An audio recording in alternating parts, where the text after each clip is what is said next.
اہل بیت جس رستے پر چلے اس رستے کا تذکرہ بھی ضروری ہے اور ہونا چاہیے، چونکہ یہ وہ رستہ ہے جو اللہ تبارک و تعالی نے تمام عالم بشریت کے لیے، ان کی سعادت کے لیے، ان کی نجات کے لیے منتخب کیا ہے،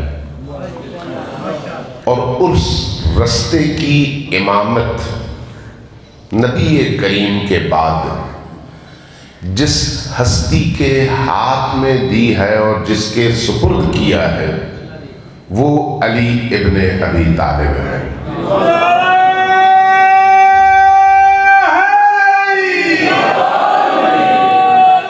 اور علی ابن ابی طالب وہ ہستی ہیں جن کے بارے میں اللہ کے رسول نے ارشاد فرمایا کہ اگر علی کی محبت پر عالم جمع ہو جاتا اور دنیا والے متحد ہوتے تو اللہ کبھی جہنم کو خلق نہیں فرماتا۔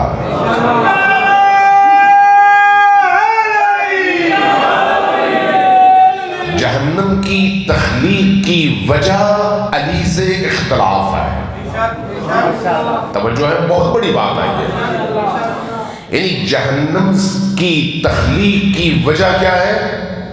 علی کے رستے کو چھوڑنا، علی کو چھوڑنا۔ اگر چونکہ حدیث یہ کہتی ہے کہ اگر تمام عالم علی پر متفق ہوتا تو جہنم کی تخلیق کی ضرورت باقی نہ رہتی۔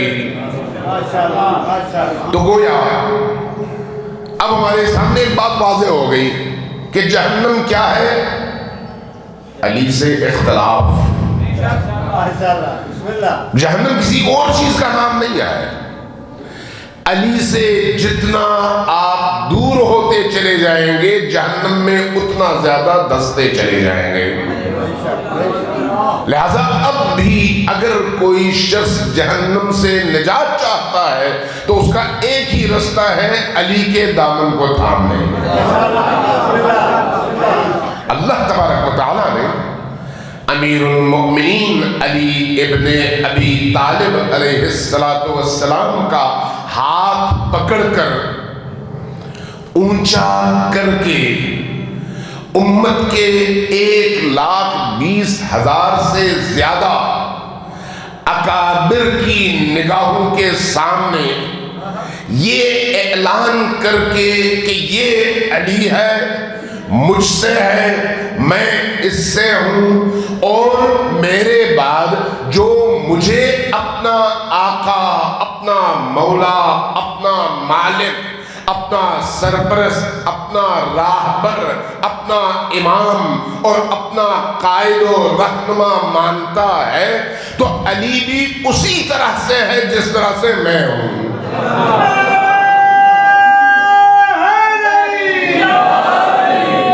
نبی کریم کا یہ اعلان